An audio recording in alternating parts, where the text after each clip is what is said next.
I don't know why I'm bothering to record this. I don't know who could possibly come after me after everything I've been through. But I have left a record everywhere I've been before I head into the greatest challenge that place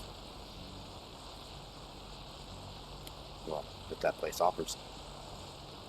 And I don't see why this would be any different. My name is Fanged. And if you're seeing this, I have failed. And Heleana, the one who waits, has tried again with someone new. In case you didn't take the same journey I did, and you missed out on some pertinent information, allow me to bring you up to speed. This little guy on my shoulder is Stitchers, and he has been essential to my journey. Well, 75% of it. We have to start at the beginning.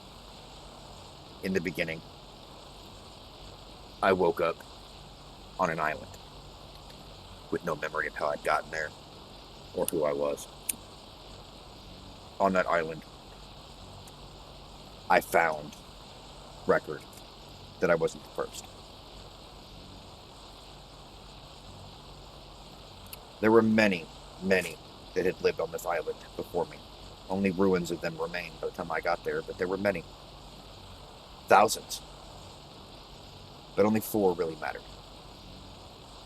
Their names were Edmund Rockwell, Heleana Walker, Gaius Nerva, and Mei Yin.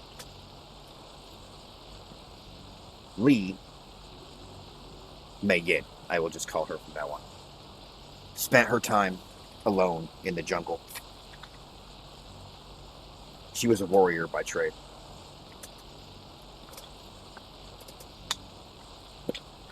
She was the first to really master the beasts of the island. Vicious reptiles and various other types of animals. She was the first, I think, to master them. Edmund turned himself to the study of pretty much everything. Heleana did the same. Their scientific approaches were vastly different, but they were pretty much looking for the same thing. Scientific knowledge. Gaius wanted conquest. And he banded together a few like-minded individuals and began to conquer all the others. Mei Yin, now with an army of tamed animals with her, began to venture out and protect the people from various other people that would prey on them before she had a run-in with Gaius and what he had deemed his new legion. Heleana spent a good chunk of those days just traveling from settlement to settlement, group to group, studying the plants and animals that did not belong here. She felt that this was not necessarily a natural habitat, that this was basically a zoo created by someone else. These animals should not live together, that they should not be able to exist and coexist together, but yet they do. Edmund turned his attention to other scientific pursuits, creating various food concoctions that gave wondrous abilities. But when he grew bored, he would spelunk, as he called it. And during one of those spelunking sojourns, as he called them, he found a strange metallic object radiating with a strange kind of energy. He referred to it as an artifact. In her studies, Heleana found a couple as well. Gaius continued his conquest of the island, taking over more than half, before finally running into Mei Yin herself and her army of tamed animals. The two were immediate enemies. Mei Yin tried to protect the people, and Gaius, of course, wanted to crush them under his boot. Eventually, Gaius requested the aid of Edmund, who needed assistance himself because the tribes were no longer willing to broach the giant obelisk-like structures floating in the sky. There were 3 of them. And Edmund used them to enter one, using the artifacts he had found, and inside they found a giant spider that they fought, and they were able to kill, taking its head as a trophy. But they refused after that. They lost too many. Heleana, hearing about this, recruited the only person she really could, Mei, who she had met previously while trying to study Mei's animals. Together, the 2 of them journeyed to another of the obelisks where they used the artifacts that Heleana had found to unlock the second. Inside, they found a giant ape that, with Mei Yin's army, they were able to defeat. But when they came out, they found that Gaius was waiting for them. Gaius attacked them without mercy. Mei Yin's animals were tired. There was not much they could do. Mei Yin's most loyal, a raptor named Wuzui, carried her away as it died, succumbing to its wounds once she was safe. She buried it with her own hands and vowed revenge on Gaius for what he had done. Gaius took Heleana prisoner, and Edmund became jealous. This person who had once been considered his greatest friend was now a rival in his eyes. He began to talk about how the secrets of this strange island were his to uncover, not hers. That he was Nerva's guest, while Heleana was his prisoner. Together, they went to the 3rd obelisk, and inside they found a monstrous dragon. Nerva and his new legion were able to destroy it, but now they had 3 trophies, but no infinite power. Rockwell and Edmund and Nerva were confused until Heleana told them about a strange platform pedestal at the base of a volcano at the center of the island. They journeyed to it, with Mei Yin following not far behind. They used the 3 trophies to open up a door in the volcano that led deep into the bowels of the island. There they found another pedestal, but instead of taking them further down, it took them up. And they found, much to their surprise, that they were not trapped on an island. The island was floating far above a planet, suspended on what was called an ark. Inside this strange command center was a guardian. Nerva's forces managed to defeat it, but not before all of them gave their lives, leaving only Nerva and Edmund left. Nerva cried, unsure of why he had sacrificed everything for a pretty view. Rockwell studied the area and found another console in the room with the Guardian. And upon touching it, disappeared. Mei Yin freed Heleana from her cage, and together they journeyed to where Nerva was waiting. Mei Yin knocked Heleana out, of course, because she couldn't let nothing stand between her revenge. There, her and Nerva fought to the death. Her sword found Nerva's chest and drove him and the blade into the very pedestal that Rockwell had touched. And they too vanished. When Heleana awoke, she was alone. Blood soaked the ground.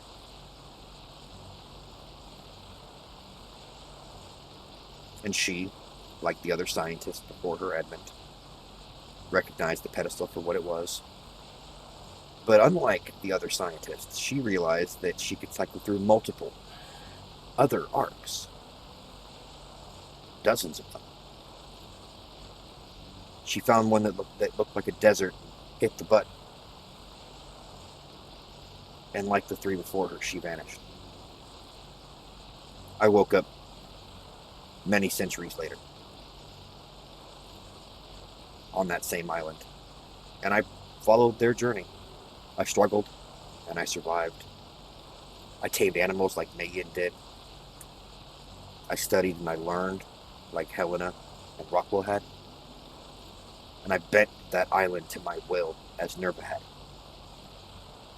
I defeated the serpent, or the spider. I defeated the ape. I defeated the dragon. And I delved deep into the volcano as they had before me, where that same guardian awaited me. And like them before me, I defeated it. And I activated the same pedestal they did. In a flash, I was gone. I woke up in the desert.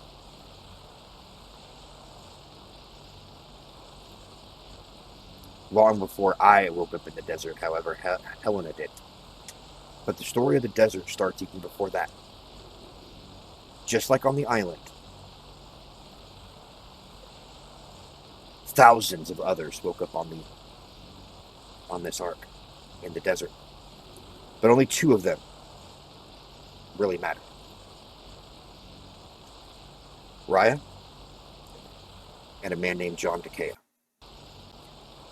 Raya was a priestess from some ancient land who wanted nothing more than to give people of the desert a safe place to call home. So she built one. She never wanted to be a leader, but the people turned to her and saw her as one anyway. And together, through hard work and dedication, they built a village that they called Nasti. John woke up separated from all of them. And he was a robber in his past life. He was a bandit of some kind, and he decided he was going to continue with that life. And he started robbing people in the sands. Until he heard about Nasti. And he came to Nasti with the rest of his band of bandits, and he was going to rob them. They were easy marks. They were easy picking.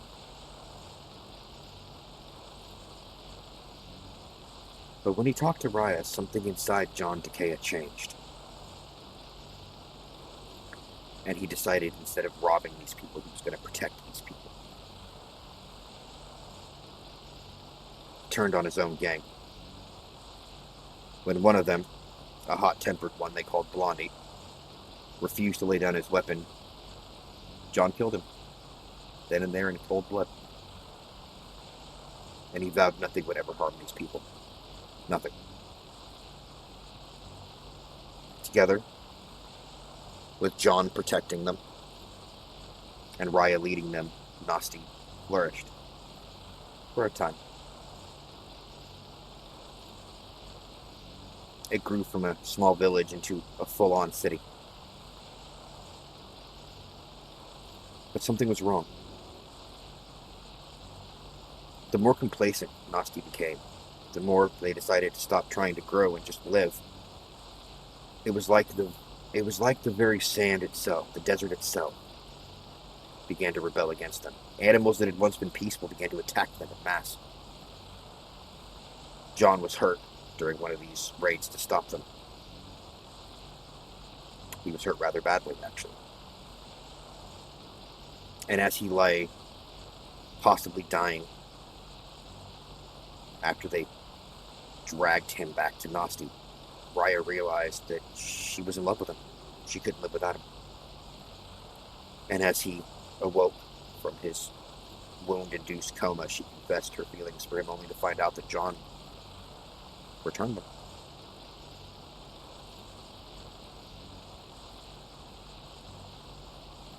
Even though he was wounded, the two expressed their affection for each other that night. And life was good for them. They protected Nosti, Raya led, and the two of them had each other.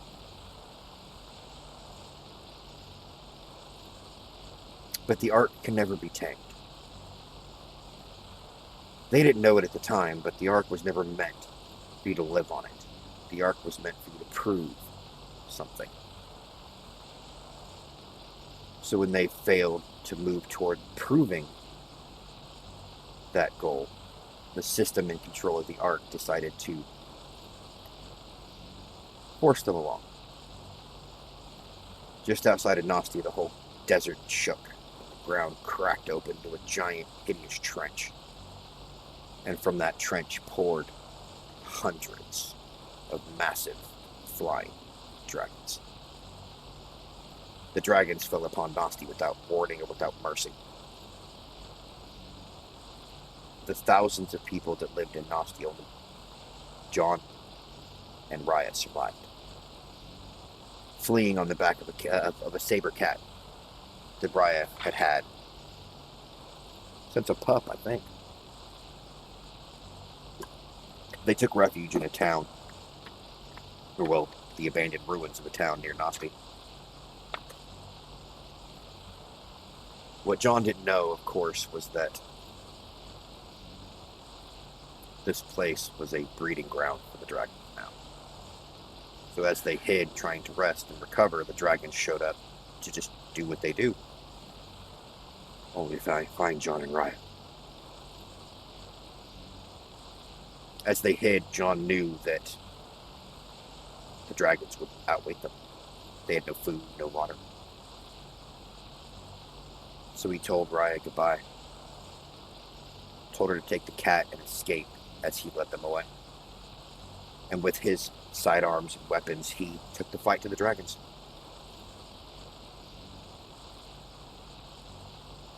But he never had any actual chance of winning that fight. As John lay dying, Raya wept over his body. She took his weapon, climbed upon the cat, and with the cat's swift agility was able to dodge the attacks of the dragons long enough to hit one after another, right between the eyes, just as John had taught her. She killed them all. And what she found in their wake were eggs. Eggs that she built giant bonfires to hatch, and when they hatched, she expected them to attack her, but they didn't. They thought she was their mother. So she raised an army of dragons to follow in her wake, and vowed that nothing in this desert would ever be taken from her again. Not by man, not by beast, and not by the false gods she had worshipped that she prayed would keep her safe. 50 years later, Edmund shows up. The desert is now a complete and utter wasteland of anarchy. All the good people of Nosti were long forgotten. The desert was ruled by warlords who took slaves and prisoners. Rockwell was no different when he was taken. He was put into a slave pen with other prisoners who had been wounded. Their whining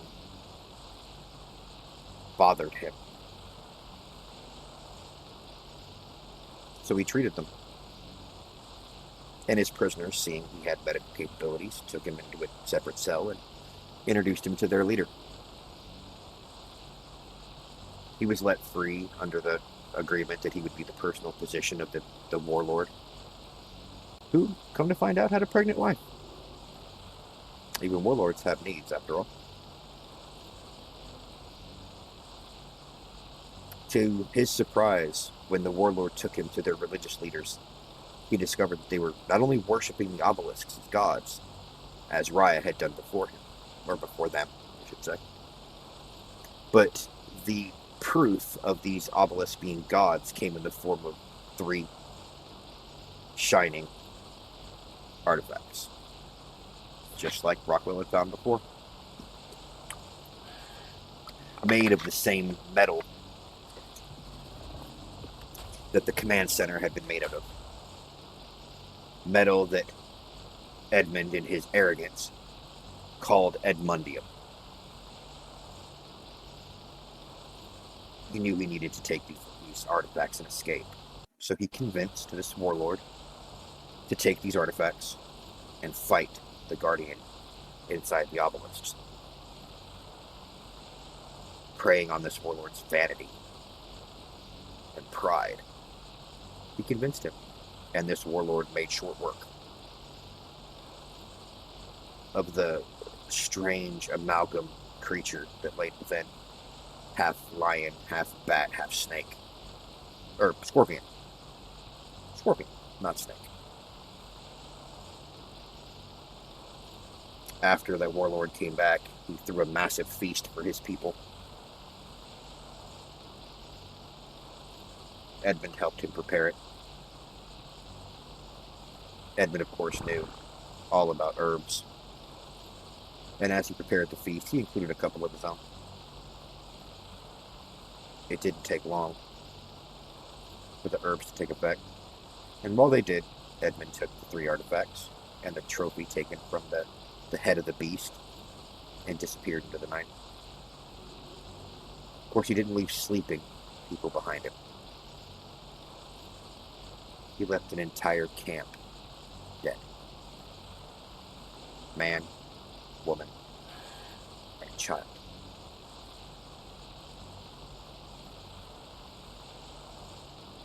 Their lives were of little importance compared to him understanding the true purpose of Edmundium. As this was happening to Edmund, Heleana woke up in the same desert. But unlike Edmund, she wasn't taken upon by warlords. She found a friendly caravan, discovered a couple of the strange absurdities about the desert, but that was short-lived. She was cut off from the caravan by a giant rock monster, a golem made of stone. But she was saved by a woman riding a dragon. The people of the desert referred to this woman as Wali Allah Swad, and said that she had been in the desert since as far back as any of them could remember, flying on her dragon, followed by an army of them. She never attacked anyone. All she ever did was protect people. Heleana decided to climb the mountaintop where she'd seen the dragons land, and at the top of the mountain, she didn't find what she was expecting. She was expecting the same cold greeting that Mei Yin gave her the first time. In fact, she was expecting Mei Yin herself. But instead, she found herself looking into the face of an old woman. The old woman greeted her warily, but they became friends.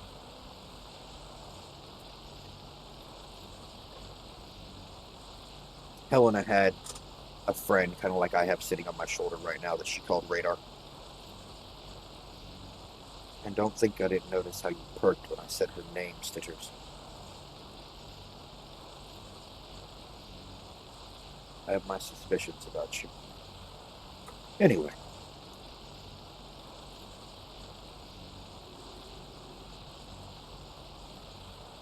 Radar was more welcome than Heleana was in the camp because Wally found Radar hilarious. Well, Wally and Heleana were together for a few short weeks before they found a lone figure trudging through the sand, barely alive, dying of thirst. And just like that, Heleana Walker and Edmund Rockwell were reunited. He, of course, told them that he had found the artifacts on his own and had bested the beast on his own. Wally informed them that she knew where the platform was that would lead them to the sanctuary. She took them there. Heleana noticed that Rockwell was quiet, but she just chalked that up to him having been lost in the desert, and found him often staring at a strange piece of metal in the firelight. But every time she would get close, he would hide it. At the pedestal platform, Rockwell put his artifacts in and his trophy, and Heleana said goodbye to Wally, where Wally revealed her real name to be Raya.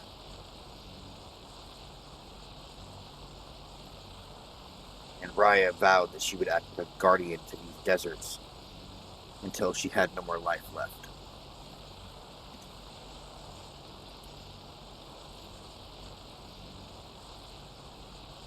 In the command center far above the desert, Heleana and Edmund found further proof that something was off.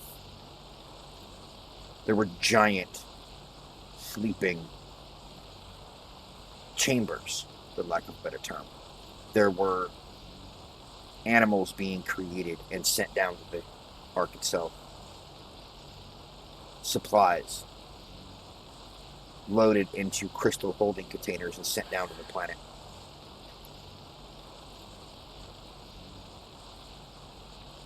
There was no guardian here.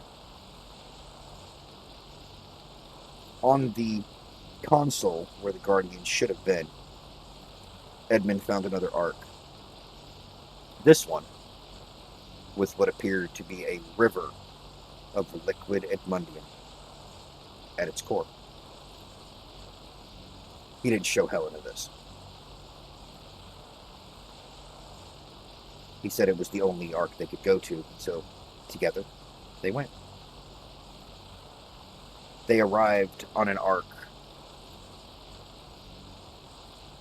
fully underground. The entire subterranean habitat of the Ark had been terraformed. And it didn't appear that it was something someone had done on purpose, like it wasn't intentional. Here they found nightmarish creatures, flying bat-like squids with tentacles coming out of their face, and giant, towering, lizard-like monsters that spit poison out of their tails and burrowed into the ground. Giant serpents the size of buildings. It was like something out of a nightmare. What they didn't know is that 50 years before, just like with them and with the sand, thousands of people woke up on the surface of this Ark. But they were people from far in the future of when everyone else was.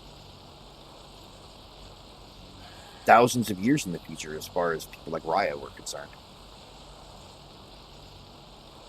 These people had the knowledge of technology far surpassing anything that Edmund and Heleana had ever dreamed of.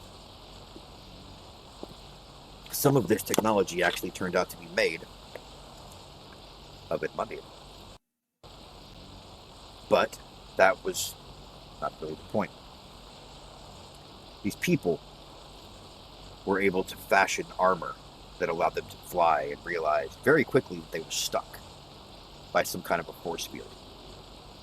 They didn't know they were trapped in space.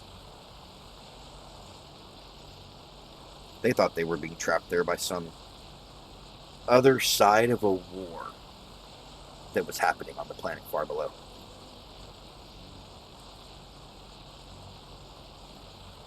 The power to sustain the shield, it turns out, was coming from a single source miles above their heads.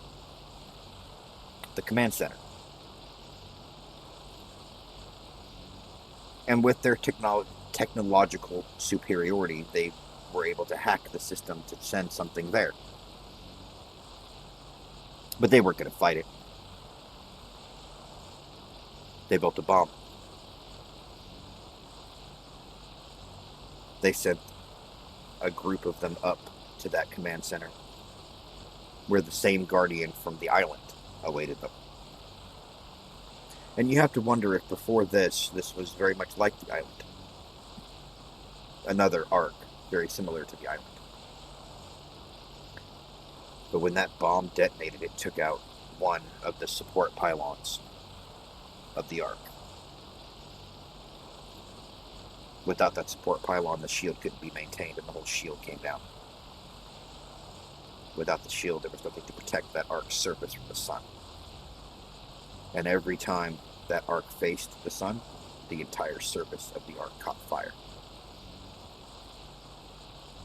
Some of them learned that the hard way. Life, rather than growing and flourishing on the surface of the Ark, did the only thing it could do. It burrowed down.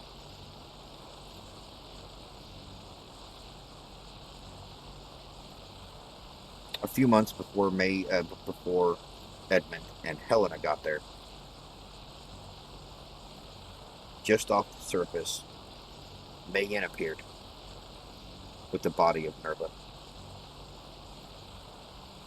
She was badly wounded from the fight, and she wrapped her face before taking cover deeper down and losing consciousness. Of course, this is very fortunate for her, because when she woke up hours later, she was just outside of the reach of the flames, but she got to watch as the flames cooked Nerva's body to ash. All that was left was the armor. Deep in the bowels of the underground of this Ark, Mei Yin found that even the animals, in some cases, had taken on a bioluminescent glow, as if they had adapted to the darkness. Or as if the system had adapted them, more likely, to the darkness.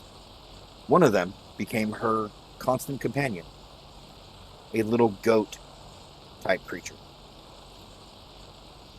And Mei Yin went back to doing what Mei Yin does. Mei Yin tamed animal after animal after animal, until she found a flying half dragon, half lizard that could cloak itself and turn itself invisible.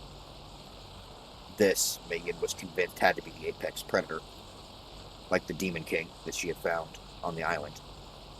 A giant reptile, twice the size of every other reptile on the island. So she vowed to bring this into her pack. And after a fight with this feathered dragon, she managed to bring it into her pack. And she was the Beast Queen once more. Shortly after this fight, she realized she wasn't alone. There were others. They appeared out of nowhere, as if they had always been standing there, dressed in strange metallic armor. She readied herself to fight, but they all raised their hands, told her they didn't come in harm. They didn't come as a threat. They didn't mean her any harm. One of them, a woman named Diana, decided to convince Mei Yin to come back to their base with them. Mei Yin, of course, was not trusting because of what happened to Gaius, but she went. And she discovered that the reason they were able to appear out of thin air like that is because of how fast they could move in the armor.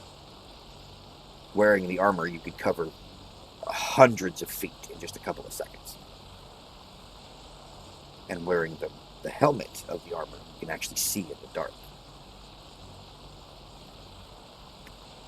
Mei and these strangers grew closer and closer, with Mei acting as kind of like a stable master for them. Because they didn't have many beasts of their own, they relied more on their technology. But as she grew more comfortable with their technology and they grew more comfortable with her, Diana and Mei began to grow close.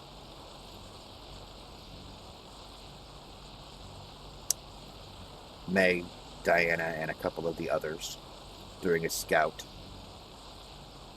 discovered Rockwell and Heleana being attacked by some of those squid bat murder monsters, as Heleana called them, rescued them. Heleana was overjoyed to see Mei, even though Mei had convinced herself that they weren't friends anymore. Mei had struck her, after all, back on the island. And she didn't think Heleana could forgive her for that, but she was very wrong. Heleana was happier to see her than Heleana had been for quite some time. Santiago, another among their group, explained that they were working on a project called the Gateway Project, which would hijack the system's power source and send it to a signal far, far below them, miles and miles below them, that could only be on the planet. Edmund, he went along with it, but he didn't want to leave here. He convinced them to lend a couple of their team members to do an expedition down into the depths where he took samples of the raw elements.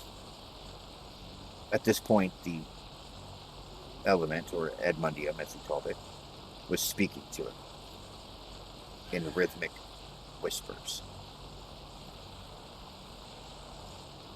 See, what Edmund didn't realize at this point is the element is alive.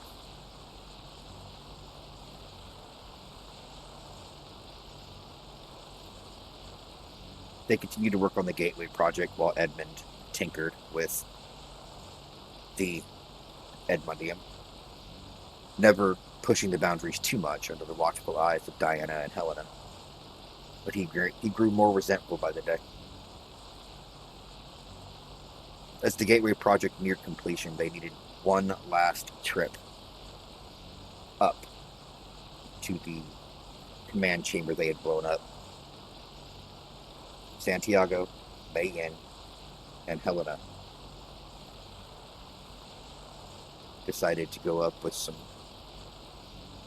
of the others, leaving Diana in charge of the city and Rockwell working in his laboratory. Before they left, Diana and Mei Yin, they never said the words, but they each kind of revealed that they had feelings for the other, though neither one of them would put words to it. It was obvious to everyone, including them, I think.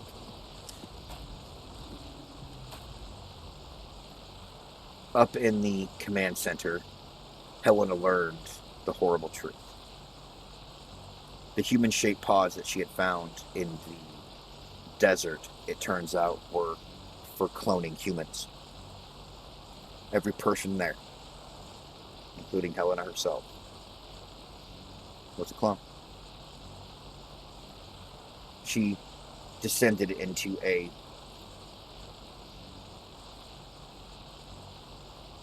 melancholy, unsure if anything she thought or felt was real. But before she could slip too far into it, suddenly the doors opened and they were rushed by hundreds of those nightmare creatures released by the very Ark itself. They had learned too much. They were gaining too much control over the system and had to be stopped. While the three of them were with their forces above the Ark, Rockwell was taking his experiments to a new level. He took the liquid element and put it into Mei Yin's companion, her little goat, and it twisted and tore itself into a monstrous version, 3 times the size and twice as muscular, feral and angry. Diana, of course, put it down before it could hurt anybody.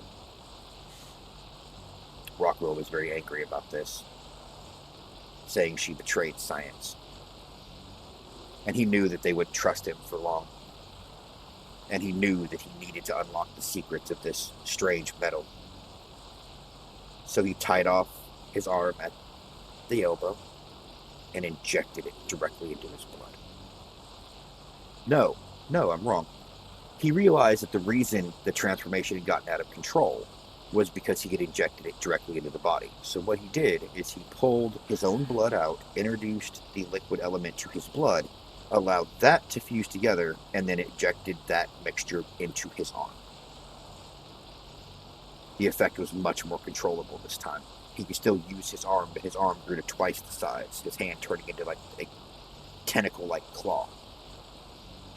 He was ascending, as far as he said. The element pushing him on. So he unwrapped the string from his arm and let the transformation take control. He grew into a monstrous beast the size of a building, burst through his laboratory's roof, now purple in color with tentacles sprouting out of various orifices. And the first person he saw bearing down on him was Diana.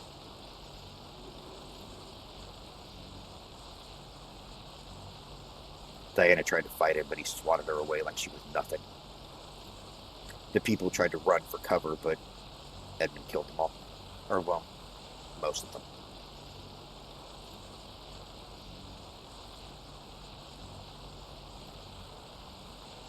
Heleana, Santiago, and Mei jumped off the central platform just in time to escape the monsters. Heleana activated their suits just in time to have them not die from their landing. But when they hit the ground, they got an SOS from their settlement. Just a cry for help and a single word. Rockwell. They rushed back to their settlement to find it in ruins. A violet figure disappearing into the caverns, heading deeper into the Ark. Mei Yin rushed to Diana's side, but unfortunately she died in her arms. Filled with rage, Mei Yin gathered up every weapon she could find and every beast they had, and went into the catacombs to find Rockwell. Heleana grabbed a gun herself and followed, while Santiago prepped the gateway. Deep in the bowels of the cavern, they found Rockwell. Heleana found Rockwell and Mei locked in combat. And with tears streaming down her face, Heleana knew that she couldn't stand there and do nothing, so she attacked her first friend. Together, Mei Yin and Heleana were able to kill Rockwell, or so they thought. Although I think Heleana always knew that he wouldn't actually die. Heleana built a grave and left a note for the man Edmund used to be. And then they returned to the settlement. Santiago was finished prepping the Gateway project by then. And Heleana steeled herself to tell the others goodbye, realizing they would never want her to go with them after she had brought Edmund with her. But Mei Yin suddenly grabbed her in a vice-like grip, and with tears in her eyes told her she couldn't lose anyone else. How could Heleana say no to that? So the three of them and those that survived used the Gateway project to leave that Ark.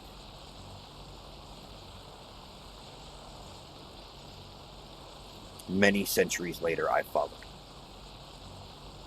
arriving in the desert to fight my way and survive through the desert, learning its secrets, finding the artifacts myself, battling the strange wolf, bat, scorpion-like creature. And as I was transported off that Ark, down to the planet I think I was supposed to be going, and then I found myself hijacked, yanked into a broken Ark, to the sound of someone laughing at me. I landed on that Ark, confused, only to learn the story of what had happened there. I gathered an army, built me a base, fought my way to that Ark's secrets, that Ark's artifacts. What I found when I took myself to the guardian of that Ark was not what I expected. I honestly don't know what I expected, but it wasn't Edmund Rockwell. I kind of knew, I think a part of me knew that I would find him there, and I vowed revenge for Diana. And with my army, I cast Edmund down one final time. And as I used the Gateway Project myself to transport myself to the surface, that Ark was completely and utterly destroyed. When I arrived on the surface, I hoped I would find Mei Yin and Heleana and the others, but I was many centuries too late. They arrived here hundreds of years before I did. To find this planet, I can't even begin to describe it, a hellscape. Everything beyond the sanctuary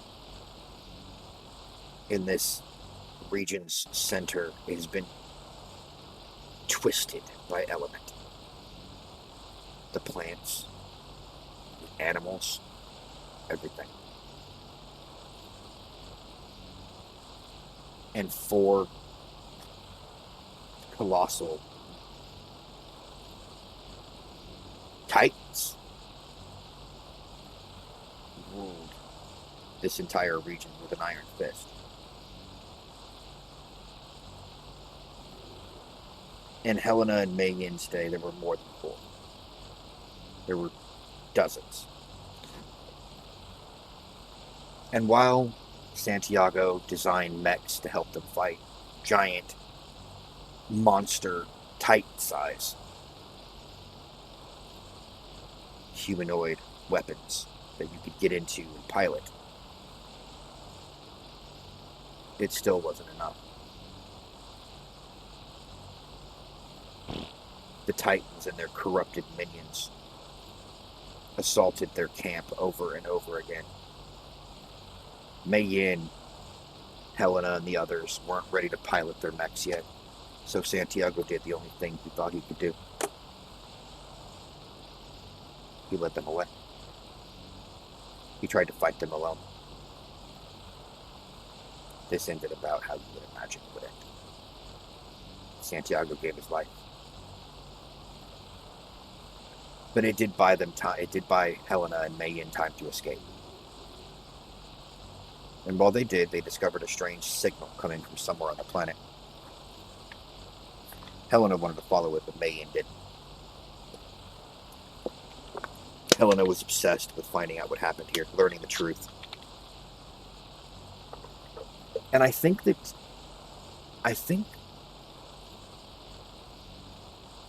obsession would have changed Heleana had Mei Yin not pointed out to her how much like Edmund she was starting to sound. And something in Heleana's mind clicked that Mei Yin was right. She was allowing the same obsession to corrupt her the same way it had Edmund so many years before, or months before, however long it was.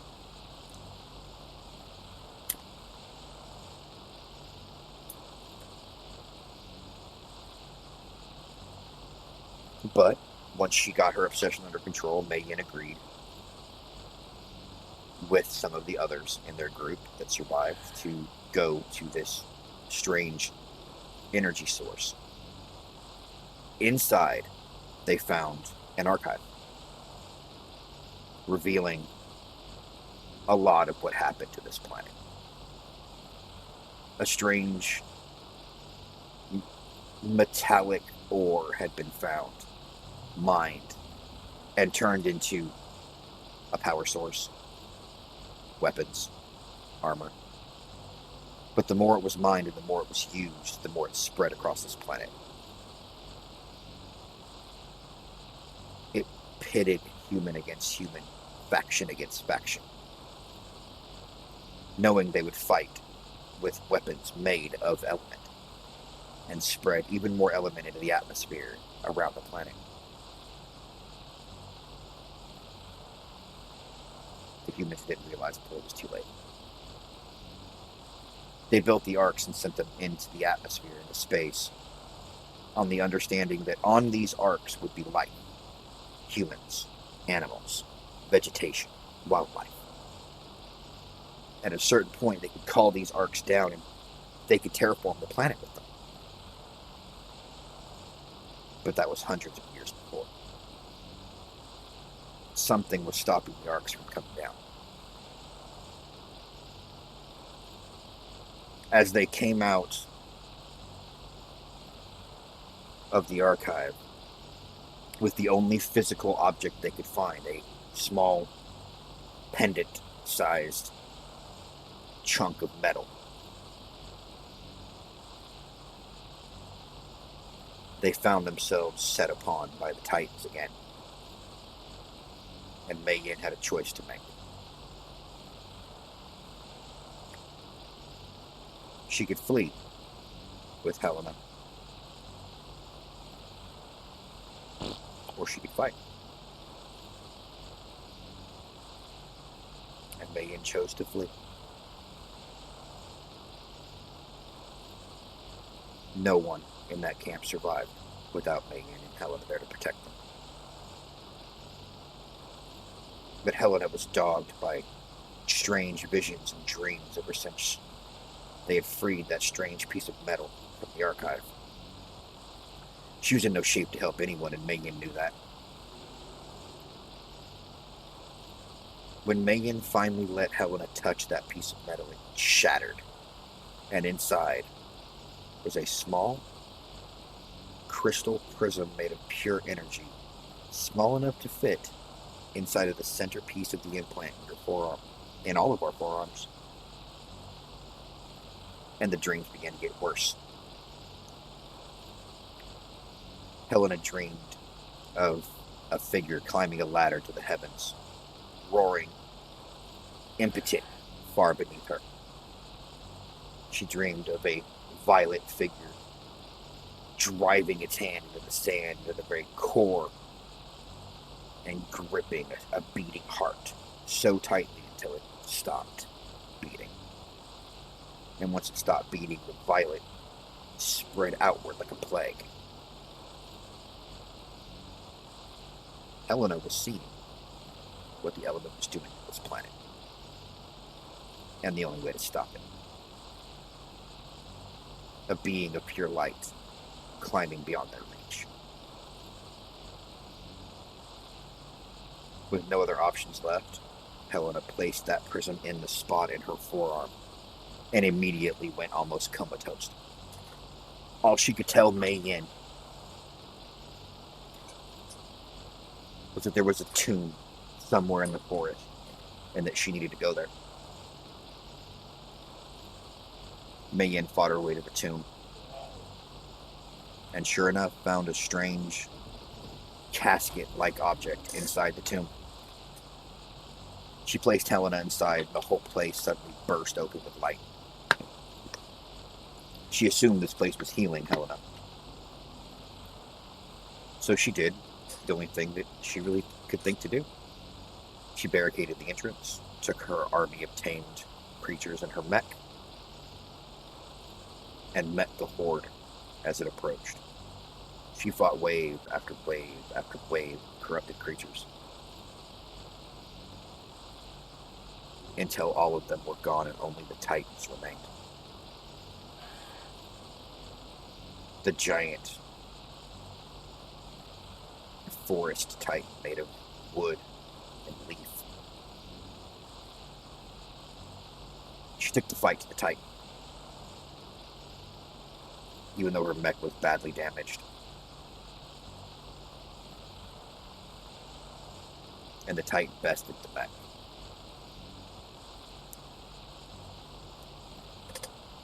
Mei Yin climbed out of the mech, barely able to stand on her own 2 feet.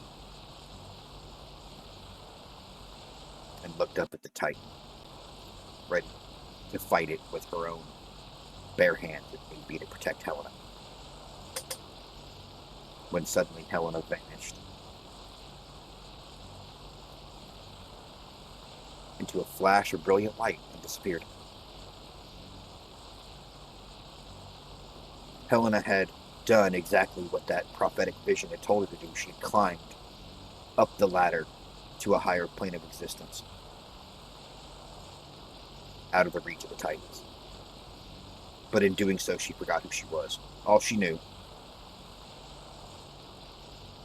is that there was someone who needed her help, someone she cared about deeply. But to Heleana now, there was no time. She existed in all times simultaneously. So she reached back to right around the time they got there,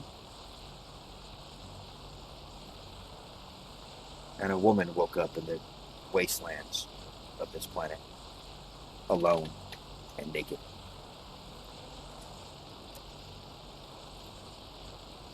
Second Lieutenant Diana Altier, revived in a new clone body by Heleana in her ascended form. With Heleana guiding her, she led her to where the mechs were abandoned by the people that had died, that they left behind.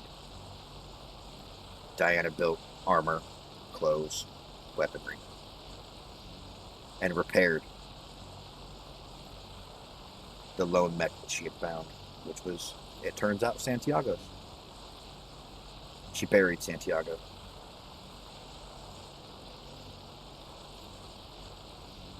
And then in that mech, she continued on as the voice urged her, only to arrive in the forest as Mei Yin was climbing out of her mech, ready to meet that wooden Titan head on, with nothing but her sword.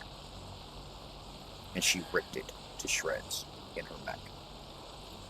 Mei Yin was, of course, beside herself with joy that Diana was back. She talked of how she begged Diana's forgiveness for smearing blood and tears across her lips as they kissed. But Diana would hear nothing of it.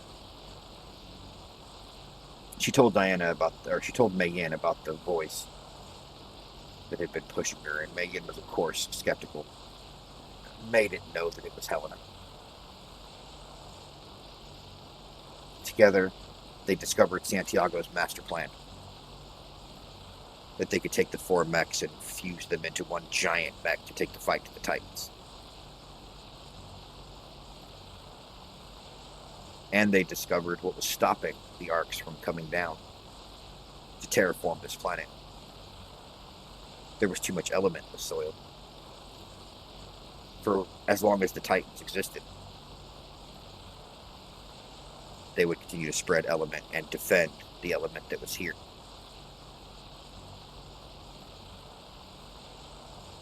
They fought their way through the Titans. Their every step dogged by the biggest Titan of them all, one that towered above all the others. The biggest of the Titans, a king, finally met them in the field of battle. Their blows threatened to shatter the very ground they stood on. Until Mei Yin, in control of a sword the size of a skyscraper, wielding only that arm, with Diana controlling the other 3 mechs it took to create this mega mech. She cut a giant X into the beast's chest, and it roared in agony and fled. But they knew they couldn't fight it again. The load of the first fight had almost killed Diana. So under the tutelage of the voice, they fled this area and the Titans, moving far away to a place called Arat Prime, and some kind of strange array that existed there, leaving behind only the instructions that they had found, how to receive this planet, and that in order to do so, certain things would have to be done in order. I arrived here long after they had been here, but I received their instructions.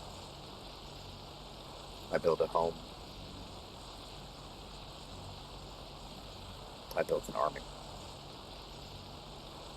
I built armor that could protect me against these titans. I built weapons.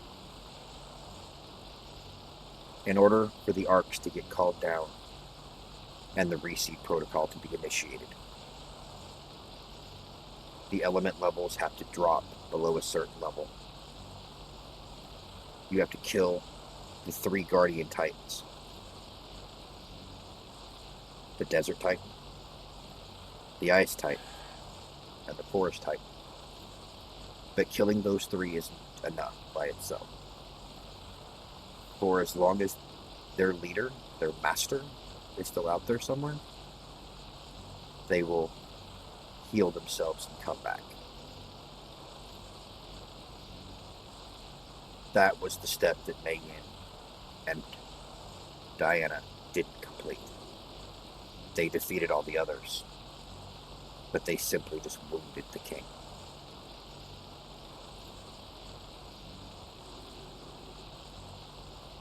I record this message because I take the fight to the king tomorrow. If I fail, and you see this message,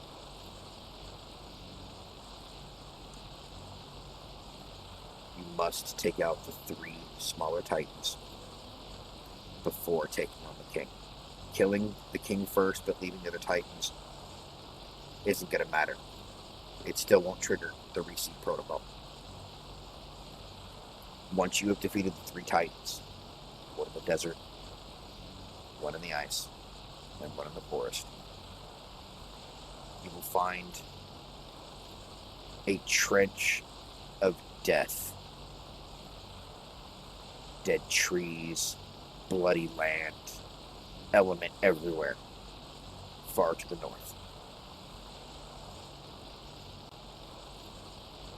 It's a maze down there, but eventually you will find a path leading up to the top of the mountain. This is where the King Titan sleeps.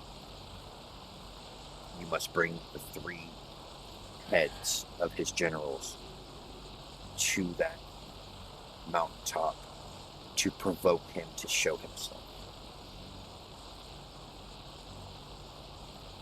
Do not go into this fight lightly. I am taking twice the manpower I would normally take to fight a guardian to fight this titan. And I still don't know if it'll be enough. If I fail, know that I am with you. And like Heleana, I believe in you.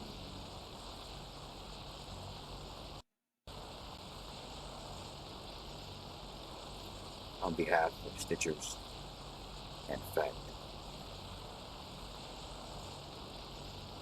on behalf of Heleana, Mei Yin, Santiago, and Diana, on behalf of Riot, John Decaya, and all of the others that gave their lives to get us to this point. Good luck. Bang.